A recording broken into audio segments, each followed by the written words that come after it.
अस्सलाम वालेकुम, मैं हूं शाहजेब खानजादा। कराची में association of builders and developers यानी आबाद ने भत्ते की बढ़ती हुई धमकियों और फायरिंग के वाकयात पर तशवीश का इजहार किया है।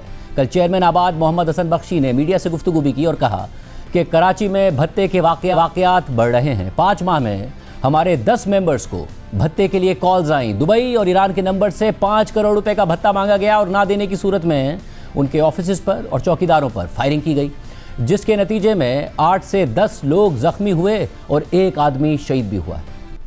पिछले 5 महीने में हमारे तकरीबन 10 मेंबर्स को एक्सटॉर्शंस की कॉल आई। दुबई से कॉल आई, यूएई से कॉल आई और आई ईरान से, और उनसे 5-5 करोड़ रुपए मांगे गए और ना देने की सूरत पे उनको उनके ऑफिस पे, उनके लोगों पे, उनके कॉन्ट्रैक्टर्स पे, उनके चौकीदारों पे फायरिंग की गई, जिसके नतीजे में तकरीबन 8-10 आदमी हमारे लोगों के जख्मी भी हुए और 1 आदमी कल शहीद भी हुआ। इस हवाले से एक वीडियो भी सामने आई है जो इस वक्त आपके सामने स्क्रीन पर है। तकरीबन सुबह 9 बजे के करीब का वक्त है और आप वीडियो में इस वक्त देख सकते हैं कि बिल्डिंग के बाहर एक अंडर कंस्ट्रक्शन बिल्डिंग है, उसके बाहर एक चौकीदार मौजूद है। बाइक पर 2 लोग हेलमेट पहने आते हैं, पर्ची थमाते हैं और उसके बाद उस पर फायरिंग शुरू कर देते हैं। खुले फायर करते हैं और चौकीदार पर भी फायरिंग करते हैं और उसके बाद वो गिर जाता है और ये दोनों अफराद भत्ते की पर्ची देकर और फायरिंग करके चले जाते हैं। ऐसे वाक़यात में जो है वो चौकीदार शहीद भी हो चुके हैं, जैसा कि आबाद के चेयरमैन ने भी बताया था। ये वीडियो आपके सामने स्क्रीन पर मौजूद है, जिसमें वाज़े तौर पर नज़र आ रहा है कि 2 हेलमेट पहने बाइक पर लोग आते हैं, वो भत्ते की पर्ची पकड़ाते हैं, उसके बाद फायरिंग शुरू कर देते हैं और चौकीदार को के ऊपर बाकायदा सरेआम ये फायरिंग हो रही होती है और उसके बाद वो फायरिंग करके वापस चले जाते हैं। आबाद के चेयरमैन ने मजीद कहा कि ये लोग अपना बैंक अकाउंट नंबर भी देते हैं कि जिनमें आप ये पैसे डिपॉजिट करें, फिर भी वो लोग पकड़े नहीं जा रहे हैं। उन्होंने सेफ सिटी कैमरास का जिक्र करते हुए बताया कि इन कैमरास से क्यों भत्ताखोरों को नहीं पकड़ा जा रहा है। इस मामले पर एमक्यूएम ने भी तशवीश का इजहार किया है और वज़ीर आला सिंध मुराद अली शाह ने आज आबाद के एक वफ़द से मुलाकात की है। वज़ीर आला हाउस के एलामिये के मुताबिक वफ़द ने भत्ते की पर्चियाँ और टेलीफोन नंबर्स वज़ीर आला सिंध मुराद अली शाह के हवाले किए। वज़ीर आला ने कहा कि ज़मीनों पर कब्ज़े और भत्ताखोरी किसी सूरत बर्दाश्त नहीं। हमने पहले भी भत्ताखोरों का खात्मा किया था, अब भी उन्हें कटहरे में लाएंगे। वफाकी हुकूमत से बात करके बैरून मुल्क बैठे भत्ताखोरों को लेकर आएंगे। एलामिये के मुताबिक वज़ीर आला ने पुलिस को हिदायत की कि आबाद की शिकायत पर फौरी कार्रवाई करे। सारे मामले पर बात करेंगे chairman association of builders and developers Mohammad Hasan Bakhshi साहब हमारे साथ मौजूद शो में ज्वाइन करने के लिए। ज़ाहिर कराची के ताजिरों ने, कराची के लोगों ने बहुत मुश्किल हालात देखे हैं, भत्ते के मामला देखे हैं। 5 महीने से ये मामला चल रहा है और इतनी दीदा दिलेरी से चल रहा है कि वो सब कुछ पूरी इन्फॉर्मेशन दे के जाते हैं, फ़ोन नंबर सब कुछ। तफसीलात आवाम के सामने बताइएगा जी। पहले ये हुआ सिलसिला, पर्ची आने लगी, उसके बाद फ़ोन कॉल्स आए, उसके बाद इन्होंने ऑफिस पे फायर शुरू किया, अब इन्होंने स्ट्रेट फायरिंग शुरू कर दी। हमारे लोग इसमें शहीद भी हुए। हमने तमाम तफसीलात सिवाय मतलब नॉट इंक्लूडिंग चीफ मिनिस्टर तमाम लोगों को दी है। कोई पाकिस्तान का सेंसिटिव इदारा नहीं है जहां मैंने तफसीलात नहीं भेजी हों। और आज मैंने चीफ मिनिस्टर साहब को दी कि सर देखिए आपके यहाँ की रिसीटेड रसीद है। अच्छा, उनके तो लिखा हुआ है कि चीफ मिनिस्टर ने कहा कि आप प्रेस कॉन्फ्रेंस मीडिया पर जाने से पहले उनके सामने ये मामला लेकर आते हैं या वज़ीर दाखिला को बताते हैं। उन्होंने एक्नॉलेज किया, उन्होंने कहा ठीक है मेरे से ओवरलुक हो गया होगा ये। अच्छा, आपने जब दी कि जी हम आपके ऑफिस में भी शिकायत कर चुके तो उन्होंने फिर एक्नॉलेज किया? जी नहीं, उन्होंने एक्नॉलेज किया। देखिए हो ये रहा है, अब ये इसका सेकंड लेवल हो गया है। वो लोग ईरानी नंबर से कॉल कर रहे हैं, उनको आप दोबारा कॉल करें तो वो बात करते हैं, जवाब देते हैं। वो कहते हैं कि कोई मसला नहीं है, आपकी बिल्डिंग बन रही है, प्लॉट नंबर हमें लिखा दें, फाउंडेशन निकालने, 3 फ्लोर डालने, बाकी हम 4 साल की एक साथ में आपसे पैसे लेंगे किस्तों में, और बिटकॉइन भी आप यूज़ कर सकते हैं। सो देखिए उनको इतना यकीन है कि nobody is going to touch them for 4 years। वरना अमूमन डाका मारने या चोरी मारने वाले का ख्याल होता है चोरी मारे और भागे, बोलता है आराम से पैसे दें। मुझे ये नहीं, मुझे आईजी साहब ने ये कहा कि 2024 में और 2025 में हमने रेड वारंट के लिए फेडरल गवर्नमेंट को भेजा है, पर वो अभी तक रेड वारंट इशू नहीं हुआ। तो मेरा मोहसिन नकवी साहब से भी सवाल है, क्यों इन लोगों के ख़िलाफ़ रेड वारंट इशू नहीं किया जा रहा है और इनको वहाँ से पकड़ के ला के यहाँ कठेरे में खड़ा किया जा रहा है। इन 5-6 लोगों ने जो कि गैंग वॉर का पार्ट थे, तमाम लोगों की ज़िंदगी, कारोबारी लोगों की ज़िंदगी मुश्किल की हुई है। ये मैंने 10 लोग तो मेरे पास जो रिपोर्टेड हैं, मैं समझता हूँ मेरे 25 से 40 मेंबर दे रहे हैं रेगुलर पैसा, और बेहिसाब दुकान वाले भी दे रहे हैं जो ओल्ड एरियाज़ में। क्या करें लोग। और मुझे ये हमारे चैम्बर ऑफ कॉमर्स के प्रेसिडेंट ने बताया कि वो तो अकाउंट नंबर भी दे रहे हैं जहाँ पैसे डाल रहे हैं, और ये बात आईजी साहब के सामने हुई। बैंक अकाउंट कहाँ का? पाकिस्तान का बैंक जी, अकाउंट? पाकिस्तान का बैंक अकाउंट। और फिर भी अगर वो भत्ते की पर्ची देते हैं, साथ में बैंक अकाउंट नंबर भी पाकिस्तान का देते हैं कि इस अकाउंट में पैसे ट्रांसफर जी, जो 10-20-50 हज़ार वाले हैं, जो दुकानदारों के केस हैं। हमारे केस में ऐसा नहीं हो रहा है। हमारे केस में तो वो बोलते हैं बिटकॉइन से दे दो, या उनका पैसा आदमी ले जाता है और लोग दे रहे हैं। देखिए, लोगों के पास कोई चॉइस नहीं है। लोग या तो अपने कारोबार बंद कर दें या अपनी ज़िंदगियों से ख़त्म कर दें उम्मीद। क्या करें, मुझे बताइए। आपने कहा गैंग वॉर के लोग हैं ये, यानी जो लियारी गैंग वॉर में माजी के किरदार थे, उनके नाम से ये भत्ते की पर्चियाँ आ रही? जी जी, उनके नाम से। ये वो लोग थे कुछ जो पाकिस्तान से भाग गए थे उस ऑपरेशन के दरमियान। ये वही लोग हैं, तमाम एजेंसीज़ को मालूम है। यहाँ पर जो लड़के 2, 4, 5, 6 इन्होंने मारे हैं पुलिस मुकाबले में, ये देखें, ये वो बच्चे हैं जो 25-50 हज़ार रुपये लेके फायर करते हैं। यहाँ पावर्टी है, यहाँ एम्प्लॉयमेंट नहीं है। असली रूट कॉज को एड्रेस नहीं करेंगे। रूट कॉज बैठा है ईरान में, रूट कॉज बैठा है दूसरे मुल्कों में, उसको एड्रेस करें। फेडरल गवर्नमेंट को कराची को ओन करना पड़ेगा और ये इसका मसले का हल ढूंढना पड़ेगा। एजेंसियों ने या वफाकी वज़ीर दाखिला ने ये बताया या उनके पास इन्फॉर्मेशन है कि ये लोग ईरान में कहाँ बैठे हुए हैं, या फिर ईरान में बैठे हुए हैं तो क्या वाकई बैठे हुए हैं? ये कंफर्मेशन है या सिर्फ नंबर से कॉल आ रही होती है, असल में वो कहीं और हैं? जी जी, वो लोग हैं ईरान में, उनके पास सब चीज़ें हैं। और मैंने कहा नहीं तो नेक्स्ट वीक मैं उनका घर का एड्रेस, मैं उनकी घर की तस्वीरें और मैं उनका गूगल एड्रेस रिलीज़ कर दूंगा, अगर आपके पास नहीं है। उनके पास है सब। उनके पास है जी। तो आपके पास कैसे है? जैसे उनके पास है। ओके, तो मुझे ये बताइएगा कि जब ये सिलसिला शुरू हुआ तो ये जो मारामारी का सिलसिला है, कि फायरिंग का सिलसिला है, ये भी रिसेंटली है जिसके बाद आप प्रेस कॉन्फ्रेंस करने पर मजबूर हुए? ये जब आदमी हमारा शहीद हुआ ना, तब हमने प्रेस कॉन्फ्रेंस की। इससे पहले भी फायर हुआ, गार्डन ईस्ट में भी हुआ, गार्डन वेस्ट में भी हुआ, मलिर में भी हुआ। उस वक्त हम ये अज्यूम कर रहे थे हमें कि हम ये चीज़ें कंट्रोल कर ली जाएंगी। देखिए, हम भी सनसनी नहीं फैलाना चाहते थे। ये हमारा मुल्क है, हमारा शहर है। बट हाउएवर अगर हमारी जानों तक बात आ जाएगी, हम जब तक या वेट करें कि मेरे गिरबान तक या मेरे छाती तक गोली नहीं आए, ऐसा नहीं होगा। We need to speak out and we spoke out and we'll again speak out. But वज़ारत जो इजलास हुआ जिसमें आप लोग मौजूद थे वज़ीर आला के साथ, उस इलामे के मुताबिक आईजी पुलिस भी मौजूद थे और उन्होंने वहाँ पर ब्रीफिंग में बताया कि कार्रवाइयाँ की गई। जब आप लोगों ने उनसे शिकायत की, उन्होंने ये भी बताया कि एसोसिएशन की शिकायत पर बैरून मुल्क से भत्ताखोरी करने वाले एक गिरोह से मुंसलिक 3 अफराद को गिरफ्तार किया जा चुका है। जी, मेरे देखिए, इसमें मेरा उनका पॉइंट ऑफ व्यू फ़र्क है। मैं ये कहता हूँ, ये सामने जो लोग हैं, they are not the main people. आपको इनको बाहर से लाना होगा। देखिए, वहाँ ये बच्चे हैं सर, ये 50,000 आप मार देते हैं इनको, दूसरे 10 लोग रिक्रूट होने को तैयार हैं। यानी ये जो पर्चियाँ ड्रॉप कर रहे हैं, दे रहे हैं, ये फ्रंटमैन हैं, असल में लोग बाहर बैठे हुए हैं। और उसके लिए फिर वज़ीर आला ने क्या यकीन दहानी कराई है? वफाक से बात करेंगे, वफाकी वज़ीर दाखिला से बात करेंगे? प्राइम मिनिस्टर से मैं खुद बात करूँगा और मैं इंटीरियर मिनिस्टर से बात करूँगा और ये मसला एड्रेस करवा के दूंगा। उन्होंने मुझसे वादा किया है और उन्होंने ये भी कहा है कि in first week of January I am coming to आबाद हाउस और will stand with you whatever it is. और आपने कल प्रेस कॉन्फ्रेंस की, उसके बाद ये सिर्फ बिल्डर्स के लिए मसला हुआ है या दीगर ताजरों ने भी आपसे रब्ता करके बताया कि एक बहुत बड़े स्केल पर ये मसला कराची में फैल गया? जी, हमारे साथ कराची चैम्बर ऑफ कॉमर्स के नुमाइंदे भी थे। उन्होंने कहा कि हमारे से दुकानों से भी बेहिसाब लिया जा रहा है। और ये देखें, सबके इल्म है, ये ऐसी कोई बात नहीं कि this is something hidden. Agencies know it, law enforcement agencies know it. अब देखिए, हम what are we asking for? हम चाहते हैं कि हमको सिक्योरिटी फराहम की जाए, जो कि हमारा कॉन्स्टिट्यूशनल राइट है। इस माहौल में कोई इन्वेस्टमेंट नहीं करेगा। Karachi being the economic engine of country, आहिस्ते आहिस्ते इसको, हमें तो लगता है बैरून मुल्क भी शामिल हैं इसमें, इसको स्लो डाउन किया जा रहा है और एक वक्त ये ऐसा आएगा कि ये बंद हो जाएगा काम। और ये सिर्फ कराची के बिल्डर्स के साथ और कराची के ताजिरों के साथ हो रहा है या दीगर शहरों में या दीगर सूबों के शहरों में जो आपके ज़रा आप जानते होंगे बिल्डर्स को, ताजिरों को, उनके साथ भी ऐसा हो रहा है? ये तो बड़े कमाल की बात है। ये पर्चियाँ ना लाहौर में आ रही हैं, ये ना पर्चियाँ इस्लामाबाद में आ रही हैं, ये सिर्फ कराची में आ रही है। और पहले तो ज़ाहिर जब लियारी गैंग वॉर था तो उनका बेस भी यहाँ मौजूद था। जिस तरीके से वो ऑपरेट करते थे, किस तरीके से फैले, वो सारे कराची वालों ने देखा है, आपने भी विटनेस किया है। अब फ़र्क ये है कि फुटप्रिंट इतना नहीं है उनका, मगर वो बैरून मुल्क से पर्चियाँ भिजवा रहे हैं और उनके फ्रंटमैन यहाँ पर मौजूद हैं, उनके कारिंदे यहाँ पर बाकायदा मौजूद हैं, बिल्कुल है, बिल्कुल है। तो आपको किस हद तक यकीन है कि जो चीफ मिनिस्टर ने यकीन दहानी कराई है कि इसके खिलाफ कार्रवाई हो? देखें, व्हाट चॉइस आई हैव। मुझे अगर chief minister, prime minister, minister of interior, federal, provincial या चीफ ऑफ आर्मी स्टाफ कहते हैं कि will take care of it, तो मुझे तो यकीन करना ही है ना, what other choice we have. आपने ये भी कहा था कि मुजाहरा करेंगे अगर कार्रवाई नहीं हुई। देखिए तो हमारे पास चॉइसेस हैं, हम काम बंद कर दें, प्रोटेस्ट करें, या हम भी वेपन्स उठाएं और ये वाइल्ड वेस्ट की तरह यहाँ जंगल का कानून हो जाए। प्लीज़ डोंट फोर्स अस। हम कारोबारी लोग हैं, कारोबार करना चाहते हैं, हमें कारोबार करने दें। सिक्योरिटी फराहम करना स्टेट की जिम्मेदारी है, इनका ऑब्लिगेशन है, ये कोई फेवर नहीं है।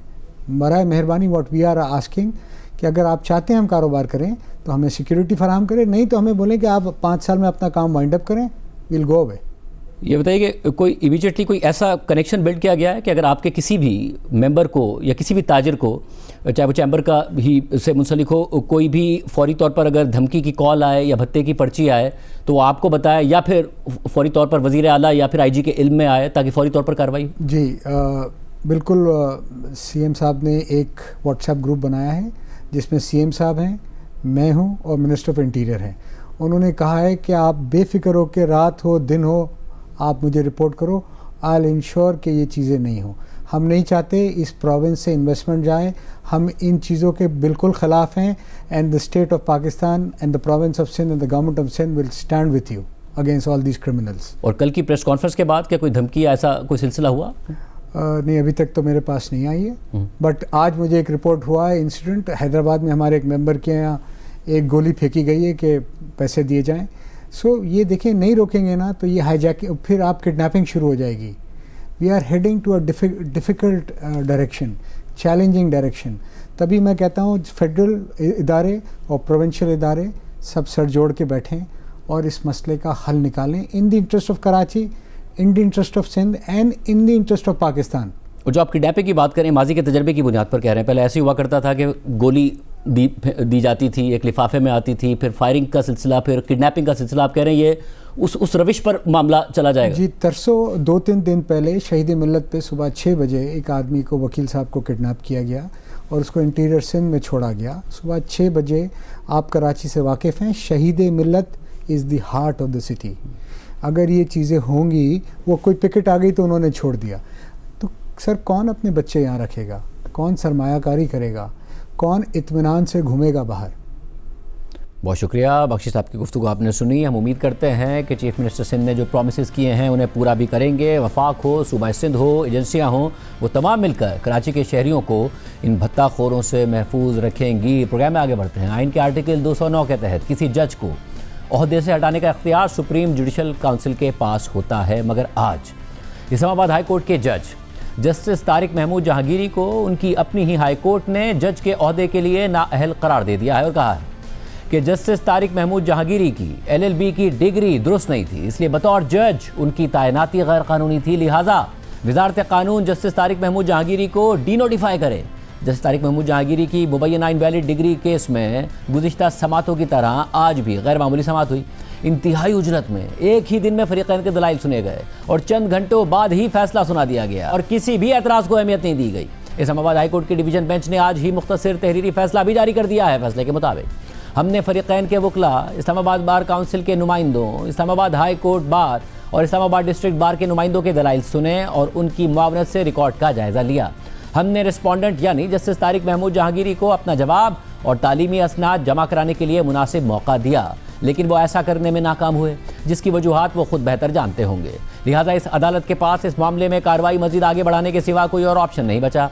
फैसले के मुताबिक अगर किसी चीज़ की वजाहत या तफसील मुनासिब समझी गई तो बाद में तफसीली वजूहात जारी की जाएंगी। मज़कूरा रिट पटिशन को इन शराइत की वजह से मंजूर किया जाता है कि किसी हाई कोर्ट के जज के ओहदे पर फाइज होने की अहलियत किसी शख्स का ज़ाती मामला होता है और उसका बतौर अदालत या अदालत के रुकन की हैसियत से फ़राइज़ की अंजाम दही से कोई ताल्लुक़ नहीं होता।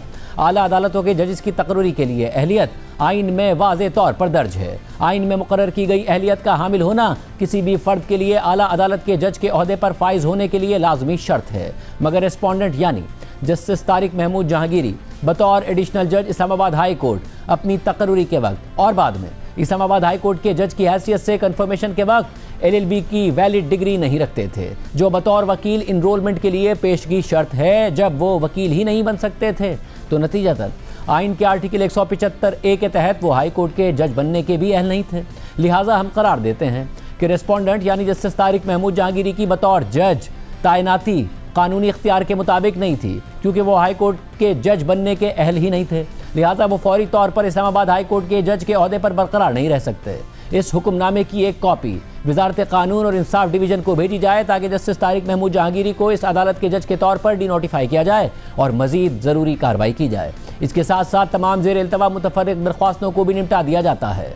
इससे पहले आज जब समाअत हुई थी तो कराची यूनिवर्सिटी के रजिस्ट्रार रिकॉर्ड समेत पेश हुए और अपना बयान रिकॉर्ड कराया। साथ ही जस्टिस तारिक महमूद जहांगीरी के वकला अकरम शेख और बैरिस्टर सलाहुद्दीन भी समाअत में शरीक हुए। नुमाइंदा जियो न्यूज़ उवैस यूसुफजई के मुताबिक कराची यूनिवर्सिटी के रजिस्ट्रार ने बोलना शुरू किया तो जस्टिस तारिक महमूद जहांगीरी के वकील अकरम शेख ने मौका अख्तियार किया कि मेरी दरख्वास्तों पर फैसला किए बगैर आप रिकॉर्ड नहीं देख सकते। इस पर एडवोकेट जनरल इस्लामाबाद ने कहा कि केस काबिल समाअत होने का मामला पहले ही तय हो चुका है।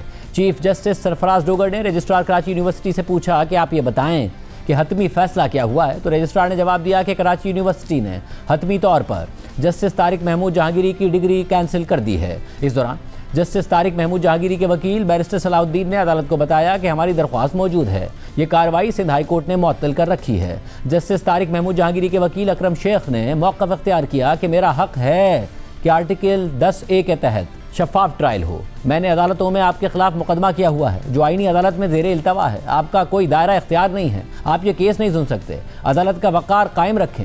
इस दौरान दरख्वास्त गुजार मियाँ दाऊद एडवोकेट ने कहा कि परवेज़ मुशर्रफ केस में सुप्रीम कोर्ट का फुल कोर्ट तय कर चुका है। अदालत ने खुद तय करना है कि कार्रवाई कैसे आगे बढ़ानी है। इन्होंने दरख्वास्त दे दी जो अदालत से पहले मीडिया के पास पहुँच गई। मियाँ दाऊद एडवोकेट ने मजीद कहा कि जस्टिस तारिक जहांगीरी यहाँ अदालत में कुरान पाक की झूठी कसम उठाकर चले गए। मैं भी कसम उठाकर कहता हूँ कि उनके इनरोलमेंट फॉर्म तक बोगस थे। अगर वो सच्चे हैं तो LLB पार्ट 1 और पार्ट 2 की मार्कशीट ले आएँ। जस्टिस तारिक महमूद जहांगीरी के वकील अकरम शेख ने अदालत से कहा कि हमें भी इतना ही मौका दें जितना इनको दिया है। तो चीफ जस्टिस सरफराज डोगर ने जवाब दिया कि देंगे ना मौका, आपके लिए मौका ही मौका है। दरख्वास्त गुजार मियाँ दाऊद एडवोकेट ने मौका अख्तियार किया कि ये स्टे लेकर बैठे हैं, लेकिन सिंध हाई कोर्ट की वजह से ये कार्रवाई रुक नहीं सकती। समाअत के दौरान रजिस्ट्रार कराची यूनिवर्सिटी ने बताया कि तारिक महमूद जहांगीरी नकल करते पकड़े गए। कराची यूनिवर्सिटी की अनफेयर मीन्स कमेटी ने उन पर 3 साल की पाबंदी लगाई। कमेटी ने नकल करने और एग्जामिनर को धमकियां देने पर पाबंदी लगाई थी। रजिस्ट्रार कराची यूनिवर्सिटी के मुताबिक तारिक महमूद 1992 में दोबारा इम्तिहान देने के अहल थे, मगर पाबंदी के बावजूद तारिक महमूद ने डिग्री हासिल करने के लिए जाली इनरोलमेंट फॉर्म इस्तेमाल किया और LLB पार्ट 1 में तारिक जहांगीरी वल्द मोहम्मद अकरम के नाम से इम्तिहान दे दिया। LLB पार्ट 2 में तारिक महमूद वल्द काजी मोहम्मद अकरम के नाम से इम्तिहान दे दिया। तारिक जहांगीरी ने फेक इनरोलमेंट नंबर से LLB का इम्तिहान दिया। रजिस्ट्रार कराची यूनिवर्सिटी के मुताबिक Tariq Mahmood unfair means committee के फैसले की खिलाफ वर्जी करते हुए 1990 में तमाम पेपर्स में क्लियर नजर आए। LLB पार्ट 2 के लिए जो फॉर्म दिया गया उसका भी इस्लामिया लॉ कॉलेज के पास कोई रिकॉर्ड नहीं है। इस्लामिया कॉलेज के प्रिंसिपल ने बताया कि उनके पास ऐसा कोई स्टूडेंट ही नहीं था। अथॉरिटीज़ ने इसकी तस्दीक की और सिंडिकेट ने फाइंडिंग्स पर डिग्री मनसूख करने का डिक्लेरेशन दिया। इस मौके पर इस्लामाबाद बार काउंसिल के रुकन ने अदालत को बताया कि डिग्री मनसूखी का फैसला सिंध हाई कोर्ट ने मुअत्तल किया हुआ है। जस्टिस तारिक महमूद जहांगीरी के वकील बैरिस्टर सलाहुद्दीन ने कहा कि अदालत के पास जस्टिस तारिक जहांगीरी की 3 दरख्वास्तें हैं, पहले उन्हें सुन लें। एक दरख्वास्त अकरम शेख साहब की है और 2 दरख्वास्तें मेरी हैं। जस्टिस तारिक महमूद जहांगीरी के वकील अकरम शेख ने कहा कि जस्टिस जहांगीरी ने चीफ जस्टिस और दीगर ट्रांसफ़र होने वाले जजेस के खिलाफ मुकदमा किया हुआ है। आप इस केस में रिस्पोंडेंट हैं, आप ड्यू प्रोसेस की खिलाफ वर्जी कर रहे हैं। इस केस में तासुब सबके सामने है। हकीकी तौर पर यह केस तासुब पर मबनी है। लाहौर हाई कोर्ट की सीनियरिटी लिस्ट में चीफ जस्टिस 15वें नंबर पर थे। क्या चीफ जस्टिस हिसाब बराबर कर सकते हैं? बैरिस्टर सलाहुद्दीन ने दलाइल दी है कि 1.5 साल से प्रोपेगेंडा किया जा रहा है कि डिग्री जाली है। आज रजिस्ट्रार कराची यूनिवर्सिटी ने तस्लीम किया कि जस्टिस जहांगीरी LLB पार्ट 1, 2 और 3 में मौजूद थे। रजिस्ट्रार ने यह कहा है कि उनकी डिग्री के प्रोसेस में बेज़ाब्तगी थी। कराची यूनिवर्सिटी ने तस्लीम किया कि उन्होंने डिग्री जारी की थी जिसे कैंसिल किया गया। बैरिस्टर सलाहुद्दीन के मुताबिक रजिस्ट्रार ने तस्लीम किया कि यह फेक डिग्री का नहीं, बेज़ाब्तगी पर डिग्री कैंसिल करने का केस है। यह अभी तय होना है कि कराची यूनिवर्सिटी 40 साल बाद सच कह रही है या नहीं। रजिस्ट्रार कराची यूनिवर्सिटी ने सिंध हाई कोर्ट के सामने हुक्म इम्तिना पर एतराज़ नहीं किया और इस्लामाबाद हाई कोर्ट में जवाब जमा करा दिया। बैरिस्टर सलाहुद्दीन के दलाइल के मुताबिक कराची यूनिवर्सिटी ने यह छुपाया कि सिंध हाई कोर्ट ने डिक्लेरेशन मुअत्तल कर रखा है। रजिस्ट्रार कराची यूनिवर्सिटी के हक़ाइक़ छुपाने पर सिंध हाई कोर्ट में तौहीन अदालत की दरख्वास्त दायर है। सिंध हाई कोर्ट ने कराची यूनिवर्सिटी का डिक्लेरेशन समेत तमाम कार्रवाई मुअत्तल कर रखी है। ये अदालत इस सूरत हाल में केस की कार्रवाई आगे नहीं बढ़ा सकती। इस पर चीफ जस्टिस ने बैरिस्टर सलाउद्दीन से पूछा कि क्या आपने अभी जवाब जमा नहीं कराया, तो बैरिस्टर सलाउद्दीन ने जवाब दिया कि कल 3 बजे हायर एजुकेशन कमीशन का रिकॉर्ड हमें मिला है। तो चीफ जस्टिस ने रिमार्क्स दिए कि आपने सिंध हाई कोर्ट में जवाब जमा कराया, तो यहाँ क्यों जवाब जमा नहीं करा रहे। तो बैरिस्टर सलाउद्दीन ने जवाब दिया कि अभी मेरिट पर दलाइल नहीं दे रहा, सिर्फ अपनी दरख्वास्तों पर दलाइल दे रहा हूँ। जवाब जमा कराने के लिए 30 दिन का वक्त दिया जाए। मगर इसके बाद जजेस उठकर चैम्बर में चले गए और फिर अदालती अमले ने बताया कि जस्टिस तारिक महमूद जहांगीरी के खिलाफ केस का ऑर्डर 3 बजे सुनाया जाएगा। और फिर डिवीजन बेंच ने फैसला सुना दिया और जस्टिस तारिक महमूद जहांगीरी को जज के ओहदे के लिए ही नाअहल करार दे दिया। इस फैसले पर रद्दमल देते हुए तहरीक इंसाफ ने अपने एलामिये में लिखा है कि पीटीआई इस्लामाबाद हाई कोर्ट के इस फैसले को निहायत तशवीशनाक और एक ख़तरनाक नज़ीर करार देती है, जिसके ज़रिए जस्टिस तारिक महमूद जहांगीरी को जज के ओहदे के लिए नाअहल करार दिया गया। आइन ने मौजूद जजेस के एहतसाब, ज़ाब्ता अखलाक और मुमकिना बदउनवानी या मिसकंडक्ट के मामलात के लिए सुप्रीम जुडिशल काउंसिल का फोरम फराहम किया है। इस आइनी फोरम को नज़रअंदाज करके किसी जज के मुस्तकबिल का फैसला किसी और तरीके से करना आइन से इन्हिराफ करने के बराबर है। एलामी के मुताबिक अगर यही रास्ता अख्तियार किया गया तो फिर सुप्रीम जुडिशल काउंसिल की बची कुची अलामती अफादियत पर भी संगीन सवालात खड़े हो जाते हैं। किसी को भी हक़ समात, मुनासिब फोरम और मुनसिफाना ट्रायल से महरूम करना इंसाफ नहीं बल्कि इंसाफ के कत्ल के मुतरादिफ है। इस्लामाबाद हाई कोर्ट के इस फैसले ने ना सिर्फ एक फ़र्द को मुतासिर किया है बल्कि इसके दूररस असरात होंगे। आज अगर एक जज इस तरह नाअहल करार दिया जा सकता है तो कल दीगर जज साहिबान भी इस रविश का शिकार हो जाएंगे। ये आज की समात का अहवाल था, उसके बाद फैसला आ गया। इस हवाले से ब्रेक के बाद बात करेंगे। जस्टिस तारिक महमूद जहांगीरी के खिलाफ दरख्वास्त गुजार मियां दाऊद एडवोकेट और जस्टिस तारिक महमूद जहांगीरी के वकील बैरिस्टर सलाउद्दीन एक साथ हमारे साथ मौजूद होंगे एक ब्रेक के बाद।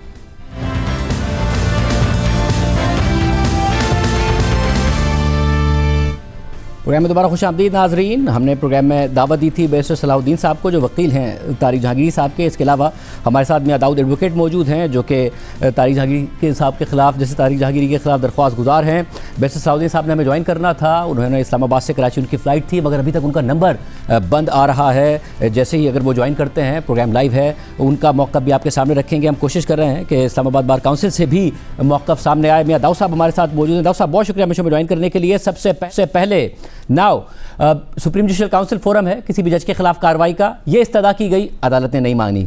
बार काउंसिल ने कहा कि जी अगर डिग्री का मसला है तो बार काउंसिल के पास सिर्फ और सिर्फ इख्तियार होता है, ये बात भी नहीं मानी गई। फुर्ती भी बहुत ज़्यादा नज़र आई। इसके अलावा इससे पहले भी ये नज़र आया कि इनको जज के ओहदे पर काम करने से भी रोक दिया गया था, जो कि सुप्रीम कोर्ट से ओवरटर्न हुआ मामला। बहुत फुर्ती में बहुत तेज़ी से फैसला दिया गया। हालांकि पटिशनर आप थे मगर आपको खुद भी नहीं लगता कि बहुत तेज़ी से हुआ है जो कुछ हुआ है?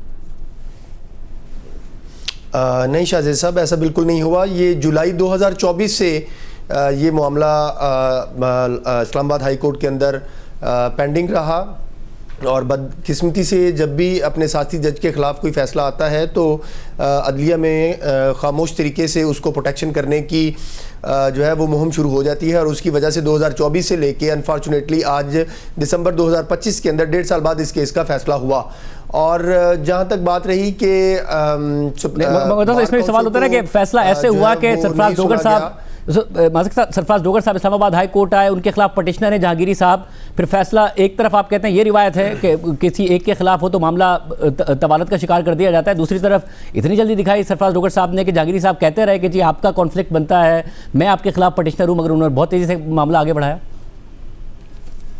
जहांगीरी साहब अगर कानून के मुताबिक बात करते तो उनकी बात बिल्कुल सुनी जानी चाहिए थी, लेकिन चूंकि 2014 से सुप्रीम कोर्ट का फुल कोर्ट जो है इस असूल को तय कर चुका है कि आपने किसी जज के खिलाफ तासुब या कॉन्फ्लिक्ट ऑफ इंटरेस्ट जो है वो रेज करना है तो उसके लिए आपको ठोस शवाहद जो है वो देने पड़ेंगे। अगर आपके पास ठोस शवाहद नहीं है तो PLD 2014 सुप्रीम कोर्ट 585 के अंदर ये बात बड़ी वाज़ह तौर के ऊपर कह दी गई कि सिर्फ ज़ुबानी कलामी या तसव्वुराती तासुब की बुनियाद के ऊपर कोई जज जो है किसी जज के ऊपर अदम एतमाद जो है वो नहीं किया जा सकता। तसव्वुराती कैसे है जब वो पटिशनर हैं सुप्रीम कोर्ट में इनकी इस्लामाबाद ट्रांसफ़र और फिर चीफ जस्टिस बनने के खिलाफ?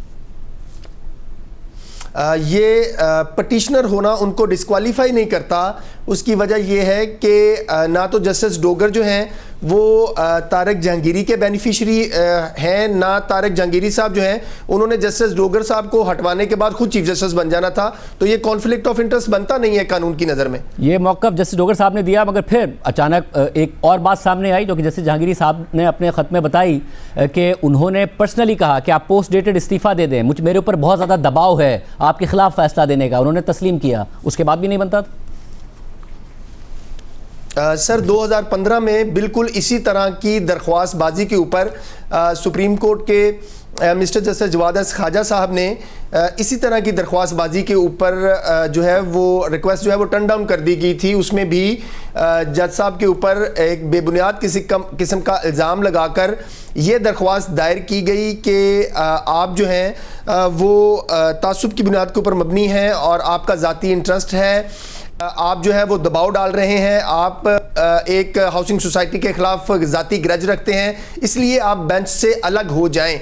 तो सुप्रीम कोर्ट ने 2015 SCMR पेज 882 उसमें भी इस तरह की बात जो है वो डेप्रीशिएट की थी और वो टर्न डाउन कर दी थी सब। और आगे क्योंकि अब जब मेरिट पर बात करते हैं वो उम्मीद करते हैं कि सलाउद्दीन साहब का फ़ोन ऑन हो और वो इस हवाले से मौक़िफ़ इख्तियार करें। उनका जो था कि कराची यूनिवर्सिटी का डिक्लेरेशन मुअत्तल हुआ था, इस बात को भी लिफ्ट नहीं कराई अदालत ने।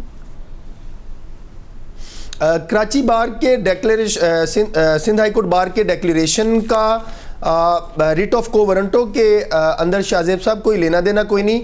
मेरी रिट ऑफ को वारंटो क्या थी कि जस्टिस जहांगीरी साहब का जो LLB पार्ट 1 है और LLB पार्ट 2 है वो एग्जिस्ट नहीं करता, वो बोगस है, वो फोर्ज्ड है, और जो इस्लामिया गवर्नमेंट इस्लामिया कॉलेज है वो ये कहते हैं ये मेरे कभी स्टूडेंट ही नहीं रहे। ये है अब जो सिंध हाई कोर्ट के अंदर कार्रवाई चल रही है वो डिग्री की बुनियाद के ऊपर चल रही है। मैं ये तसव्वुर ये करता हूँ, कानून ये कहता है को जो रिट ऑफ को वारंटो है उसने सिर्फ रिकॉर्ड देखना है। सिंध हाई कोर्ट की कार्रवाई इस्लामाबाद हाई कोर्ट को मुतासर नहीं कर सकती, इस्लामाबाद हाई कोर्ट की कार्रवाई जो है वो सिंध हाई कोर्ट को मुतासर नहीं कर सकती। रिट ऑफ को वारंटो वहाँ पर दायर की जाती है जहाँ पर जो मुतलका पब्लिक ऑफिस होल्डर जो है वो ऑफिस होल्ड कर रहा हो, वहाँ पर जुरिस्डिक्शन जो है वो ली जाए। सिंध हाई कोर्ट में जस्टिस जहांगीरी साहब ने बिल्कुल दुरुस्त जो है वो जुरिस्डिक्शन इन्वोक की हुई है, वो दुरुस्त हो सकते हैं। उस अदालत का फैसला जब आएगा उसको देखा जा सकता है, उसकी बुनियाद के ऊपर अपील्स फाइल की जा सकती हैं, लेकिन सिंध हाई कोर्ट की कोई भी कार्रवाई इस्लामाबाद हाई कोर्ट की को वारंटो की कार्रवाई को मुतासर नहीं कर सकती। मतलब जो आज बैरिस्टर सलाउद्दीन साहब ने कहा कि आज रजिस्ट्रार कराची यूनिवर्सिटी ने तस्लीम किया कि जस्टिस जहांगीरी LLB पार्ट 1, 2 और 3 के एग्जाम्स में मौजूद थे, उनकी डिग्री के प्रोसेस में बेज़ाब्तगी का कहा रजिस्ट्रार ने। ये नहीं कि उनकी डिग्री जाली है या उन्होंने कोई एग्ज़ाम नहीं दिया, उन्होंने प्रोसेस की बेज़ाब्तगी की बात की। बैरिस्टर सलाउद्दीन साहब मेरे बड़े भाई हैं, लेकिन वो आधी बात सच कर रहे हैं, आधी बात जो है वो शायद अदालत में तवज्जो से सुन नहीं सके, इसलिए शायद वो उनको फैक्ट का नहीं पता। कराची यूनिवर्सिटी के रजिस्ट्रार ने कहा कि ये बात दुरुस्त है कि ये जो डिग्री है ये यूनिवर्सिटी की ही जारी करदा है, लेकिन इस डिग्री की बुनियाद पे जो 2 ट्रांसक्रिप्ट्स हैं LLB पार्ट 1 और LLB पार्ट 2 वो बोगस हैं। उस ट्रांसक्रिप्ट्स के ऊपर मार्क शीट्स के ऊपर जो एनरोलमेंट नंबर लिखे हुए हैं वो कहीं एग्जिस्ट ही नहीं करते, वो जो एनरोलमेंट फॉर्म है वो भी कहीं एग्जिस्ट नहीं करते। सो डिग्री असली है या गलत है ये बात की बात है, उस डिग्री की जो बुनियाद है वो जालसाजी और बोगस के ऊपर मुलतवी है। ये बात कही थी कराची यूनिवर्सिटी के रजिस्ट्रार ने। अगर 3 दहाइयों बाद कराची यूनिवर्सिटी का ये मौक़िफ़ है तो ये तहकीक तलब मामला नहीं था, क्योंकि कराची यूनिवर्सिटी ने खुद ने उन्हें मौका नहीं दिया जस्टिस जहांगीरी को बुलाकर अपना मौक़िफ़ देने का और फैसला सादिर कर दिया। नहीं, जस्टिस जहांगीरी साहब को गुज़श्ता 1.5 साल से इस बात का इल्म था और उन्होंने दानिस्ता तौर के ऊपर इस चीज़ को अवॉइड किया, बल्कि जो मेरिट ऑफ द केस है उसके ऊपर जवाब देने की बजाय वो टेक्निकलिटीज़ को कहते रहे। 40 साल बाद का इशू मॉरल साइड के ऊपर तो आप अलर्ज कर सकते हैं, लेकिन कानूनी तौर के ऊपर सुप्रीम कोर्ट ये कहती है कि जब भी रिट ऑफ को वारंटो सामने आएगी, जब भी कोई बात सामने आए, तब वो इशू जो है काज ऑफ एक्शन जो है वो रेज होगा और तब उसको एजिटेट किया जाएगा। हाई कोर्ट को सुप्रीम कोर्ट ने ये इख्तियार दिया हुआ है कि वो detail scrutiny of the record कर सकती है। तो आज ओरिजिनल रिकॉर्ड जो है वो कोर्ट ने एग्जामिन किया, पार्ट 1 और पार्ट 2 के एनरोलमेंट्स नंबर जो हैं उनको देखा, पार्ट 1 और पार्ट 2 के ऊपर जो जहांगीरी साहब ने मुख्तलिफ नाम इस्तेमाल किए हुए हैं उनको काउंटर वेरीफाई किया और उसके बाद उनको उसका फैसला जो है वो सुनाया। जस्टिस जहांगीरी साहब के पास तमाम रिकॉर्ड मौजूद था यूनिवर्सिटी का। उस रिकॉर्ड की बुनियाद के ऊपर उन्होंने आज से 4 माह पहले सिंध हाई कोर्ट में दरख्वास्त दायर की। जस्टिस जहांगीरी साहब के पास पटिशन के साथ मुंसलिक तमाम रिकॉर्ड मौजूद था और उन्होंने उसकी बुनियाद को उसको साथ लगाकर सुप्रीम कोर्ट के अंदर आज से 2 महीने पहले जो है वो दरख्वास्त दायर की थी। सो जस्टिस जहांगीरी साहब का ये कंडक्ट जो है इसका कोर्ट जायज़ा ले सकती है कि जो रिस्पोंडेंट है, कोई भी रिस्पोंडेंट है, कि वो दानिस्ता तौर के ऊपर अवॉइड कर रहा है अदालत के सामने जवाब देने से, या वो मगर इसके लिए तो बैरिस्टर सलाउद्दीन साहब ने वक्त मांगा ना। उन्होंने कहा एचईसी ने कल रिकॉर्ड दिया है, तो अदालत टाइम दे देती। टाइम देने में क्या हर्ज था अदालत की तरफ से कि आज ही तो सुना, महफूज किया, सुनाया, पेशॉवर ऑर्डर जारी कर दिया? जल्दबाजी आपको नहीं लग रही बिल्कुल भी सारे मामले में? नहीं, बिल्कुल नहीं लगी शाहजेब साहब। जस्टिस जहांगीरी साहब का और बैरिस्टर सलाउद्दीन का यूनिवर्सिटी का रिकॉर्ड उनके पास 3-4 महीने से अवेलेबल है। उसी की बुनियाद के ऊपर उन्होंने सिंध हाई कोर्ट के अंदर दरख्वास्त दायर की है। ये अपने बयान में ही कंट्राडिक्ट कर रहे हैं कि या तो अगर इनके पास रिकॉर्ड नहीं है तो फिर उन्होंने सिंध हाई कोर्ट में जाकर स्टे किस चीज़ की बुनियाद के ऊपर लिया। अगर इनके पास पिटीशन का रिकॉर्ड नहीं है तो फिर ये सुप्रीम कोर्ट में किस दरख्वास्त की बुनियाद के ऊपर गए थे। जल्दबाजी कोई नहीं, सिर्फ इनसे ये पूछा गया रिस्पोंडेंट नंबर 1 को वारंटों के अंदर शाहजेब साहब जो रिस्पोंडेंट होता है उसने अपनी क्वालिफिकेशन का डॉक्यूमेंट दिखाना होता है और कानून बताना होता है। वो क्वालिफिकेशन का डॉक्यूमेंट क्या है? LLB पार्ट 1 और LLB पार्ट 2।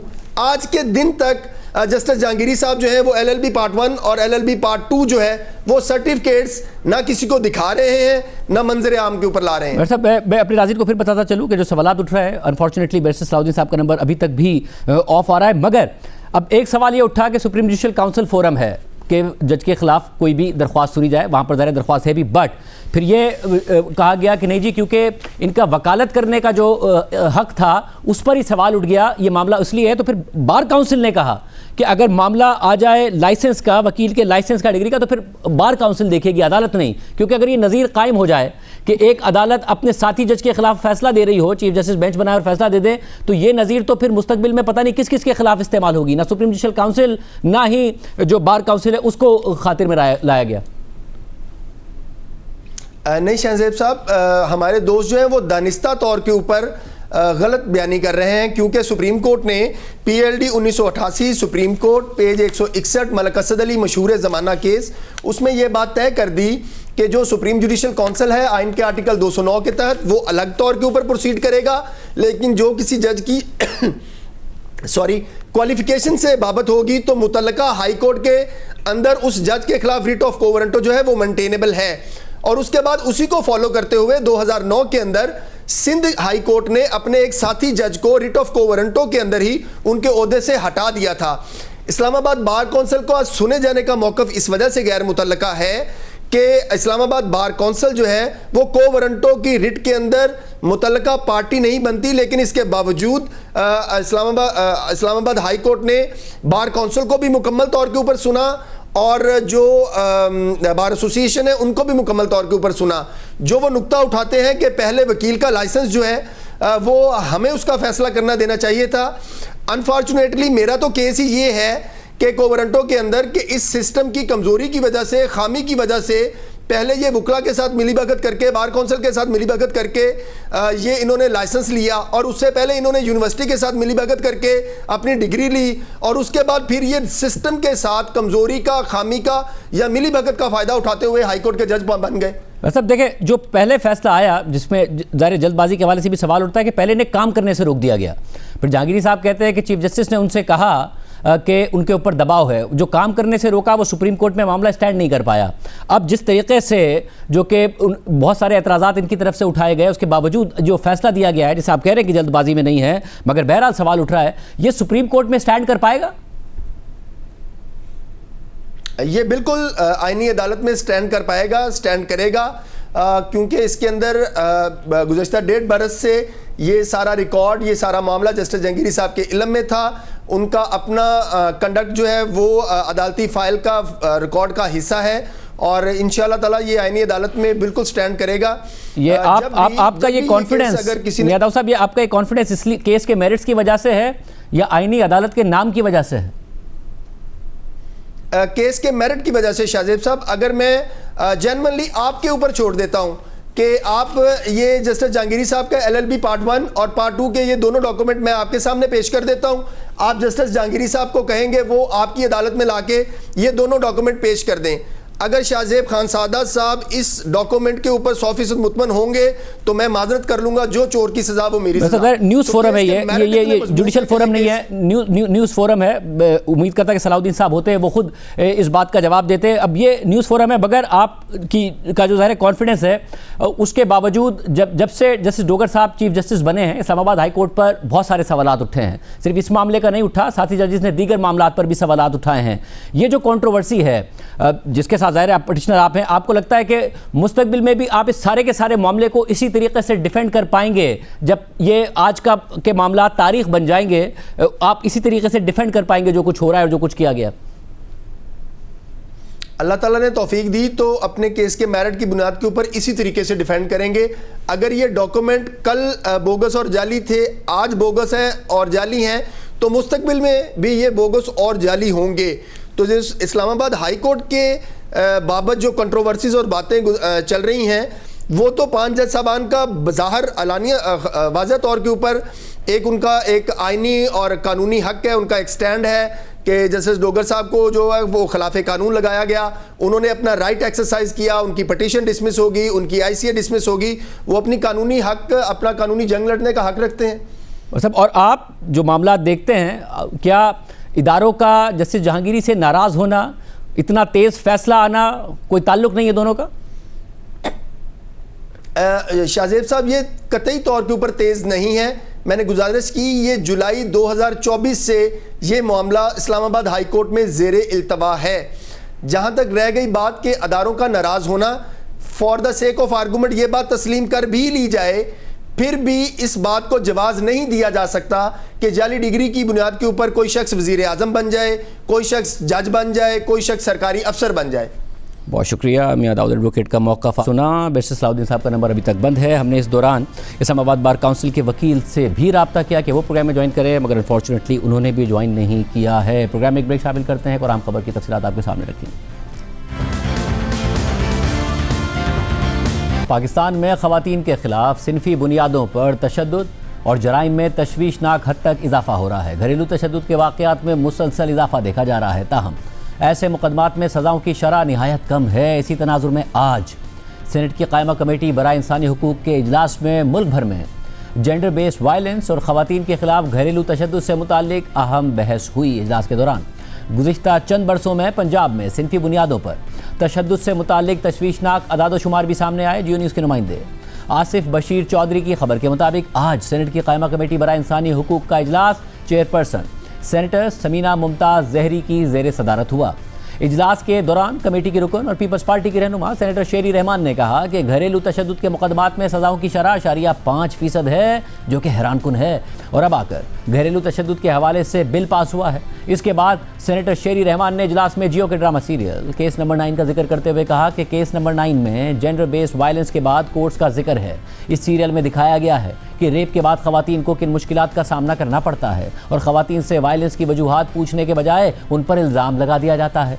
शेरी रहमान ने मज़ीद कहा कि पंजाब में पुलिस एहलकारों ने एक मुलजिम का ढोल बजाकर और हार पहनाकर इस्तकबाल किया। एक लड़की को कत्ल करके इज्जत बचाने का जवाब पेश कर दिया जाता है। कवानीन बनाने के बाद उन पर अमल दरामद कैसे होगा? पहले ख़वातीन को रिपोर्ट दर्ज करवाने से रोक दिया जाता है। इजलास के दौरान कमेटी की चेयरपर्सन सेनेटर समीना मुमताज़ ज़हरी ने कहा कि रेप का मसला हो तो पुलिस कहती है कि आपने खुद कुछ किया होगा। रेप के अलावा कोई और मसला हो तो पुलिस कहती है कि यह ख़ानदानी मामला है। खुद कुछ भी करें तो ठीक, मगर बहन कुछ करे तो गैरत जाग जाती है। इजलास के दौरान नूर मुकद्दम कत्ल केस में जस्टिस अली बाकर नजफी के इजाफी नोट पर भी बहस हुई और एक बार फिर इस नोट की मजम्मत की गई। इस हवाले से कमेटी की चेयरपर्सन सेनेटर समीना मुमताज़ ज़हरी ने कहा कि एक जज की जानिब से ऐसे अल्फाज समझ से बालातर हैं। सेनेटर शेरी रहमान ने कहा कि मुल्क भर में 480 कोर्ट्स मौजूद हैं। हमें कहा जाता है कि कानून साजी करें, मगर कानून पर अमल दरामद कौन करवाएगा। इस हवाले से समीना मुमताज़ ज़हरी ने कहा कि अदालतें फैसले देती हैं मगर उन पर अमल नहीं होता और अदालतों के फैसलों को नज़रअंदाज कर दिया जाता है। सेनेटर खलील ताहिर सिंधु ने कहा कि एक केस में जस्टिस आज़म खान ने फैसला दिया कि 15 साल की बच्ची की शादी हो सकती है। जस्टिस आज़म खान इस वक्त हाई कोर्ट के जज हैं जो राना सनाउल्लाह के केस में प्रोसिक्यूटर भी रहे हैं। जस्टिस आज़म खान किस अहलियत और किस बुनियाद पर जज बनाए गए हैं। इजलास के दौरान पंजाब हुकूमत के नुमाइंदे ने सिनफी इम्तियाज़ पर होने वाले तशद्दुद के आदाद शुमार पर ब्रीफिंग देते हुए बताया कि 2021 में मजमूई तौर पर जेंडर बेस्ड वायलेंस के 30,757 केसेस रिपोर्ट हुए, जबकि 2022 में जेंडर बेस्ड वायलेंस के केसेस की तादाद 35,477 तक पहुंच गई। यानी 2021 से 2022 के दौरान पंजाब में जेंडर बेस्ड वायलेंस के केसेस में 15% इजाफा हुआ, जबकि 2023 में पंजाब में मजमूई तौर पर जेंडर बेस्ड वायलेंस के 46,036 केसेस रिपोर्ट हुए। यानी 2022 से 2023 के दौरान पंजाब में जेंडर बेस्ड वायलेंस के केसेस में 30% तक इजाफा हुआ। इसी तरह 2024 में जेंडर बेस्ड वायलेंस के मजमूई केसेस 61,097 तक पहुंच गए। यानी 2023 से 2024 के दौरान इस नौइयत के केसेस में 33% इजाफा हुआ। इजलास के दौरान कौमी कमीशन बराए इंसानी हुकूक की चेयरपर्सन ने ब्रीफिंग देते हुए कहा कि पुलिस और अदलिया को साथ साथ चलना चाहिए। हमारे पास केसेस रिपोर्ट हो रहे हैं लेकिन उनकी डेटा मैनेजमेंट नहीं की जा रही है। इस्लामाबाद से इस चीज़ का आगाज़ होना चाहिए और वजारत कानून और इंसाफ के नुमाइंदे को भी इजलास में होना ज़रूरी है। आज के प्रोग्राम में इतना ही, इजाज़त दीजिए। अल्लाह हाफ़िज़।